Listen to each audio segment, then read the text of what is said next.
कहानी की शुरुआत होती है एक ऐसे मंजर से जो ईशा और सूरज की पूरी दुनिया को हिला देगा। अब कहानी में सिर्फ प्यार या गलतफहमियां नहीं, बल्कि रिश्तों की ऐसी क्रूर सच्चाई सामने आने वाली है जिसकी उम्मीद किसी ने भी नहीं की थी। सूरज का गुस्सा आज अपने चरम पर था। वह वो सूरज नहीं था जो हमेशा शांत, संयमी और अपने पिता की आज्ञा को धर्म समझकर मानने वाला बेटा था। आज उसके अंदर तूफान उठा हुआ था और उसी तूफान में वह एक ऐसा कदम उठा लेता है जो उसके पूरे जीवन के संस्कारों के खिलाफ था।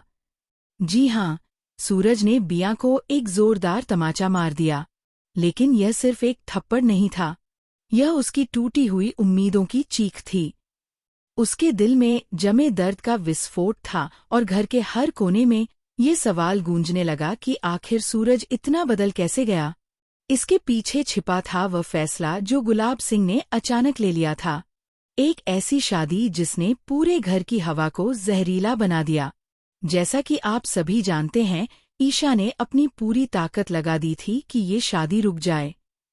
उसने विनती की, समझाया, रोई, गिड़गिड़ाई और यहाँ तक कि अकेले ही इस गंदी चाल को रोकने निकल पड़ी। लेकिन किस्मत को शायद कुछ और ही मंजूर था। ईशा की हर कोशिश नाकाम हो जाती है और जब वह भागते भागते घर वापस आती है, उसके कदम लड़खड़ाते हैं। दिल कांप रहा है, पर जो दृश्य सामने आता है वह उसकी दुनिया को चूर चूर करने के लिए काफी था। घर में शहनाइयां बज रही थी, दीपक जल रहे थे और गुलाब सिंह की शादी पूरी हो चुकी थी। ईशा कुछ पल के लिए सांस लेना भूल जाती है, पर असली सदमा तो अभी बाकी था। उसे पता नहीं था कि उस दुल्हन के लाल जोड़े के पीछे कौन है, और जैसे ही वह भारी कदमों से आगे बढ़ती है, उसका दिल डर, गुस्सा और बेचैनी से कांप रहा था। कांपते हाथों से वह दुल्हन का घूंघट उठाती है और अगले ही सेकंड ईशा के होश उड़ जाते हैं। घर के हर व्यक्ति की आंखें फैल जाती हैं। घूंघट के पीछे बिंदियां थी। वही बिया जो कभी सूरज के पीछे पागल थी। वही बिया जो ईशा की सबसे बड़ी दुश्मन थी, और आज वही बिया सूरज की सौतेली माँ और ईशा की नई सास बनकर खड़ी थी। ईशा के दिमाग में जैसे बिजली दौड़ जाती है।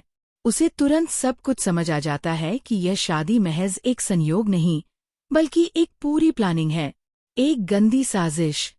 बिया का मकसद प्यार नहीं था, उसका निशाना सिर्फ सूरज था।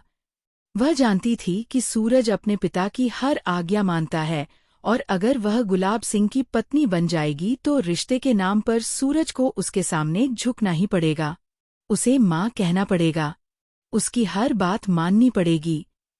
यही था बिया का खेल, सूरज पर राज करने का और ईशा को हर पल नीचा दिखाने का। दूसरी तरफ बिया के चेहरे पर जीत की चमक थी। वह मन ही मन सोच रही थी कि अब सूरज आएगा, उसके पैर छुएगा, उसे माँ का दर्जा देगा और उसकी हर आज्ञा का गुलाम बनकर रहेगा। लेकिन कहानी यहीं एक बड़ा मोड़ लेती है। सूरज जैसे ही बिया को अपने पिता की पत्नी के रूप में देखता है, उसके अंदर का सारा धैर्य खत्म हो जाता है। उसकी आंखों में आंसू नहीं, अंगारे जलने लगते हैं। बचपन की दोस्त बिया इतनी गिर सकती है, यह उसने कभी सोचा भी नहीं था, और तभी उसका सब्र टूट जाता है। वह बंदिया की जीत वाली मुस्कान देखकर आग बबूला हो उठता है और गुस्से में वह थप्पड़ मारता है जो पूरे घर में बम की तरह फटता है। ये रिश्ता मेरे लिए पवित्र नहीं, बल्कि एक साजिश है, एक छलावा है। सूरज की आवाज कांपती है, लेकिन शब्द पत्थर की तरह ठोस। बिंदिया का चेहरा उतर जाता है।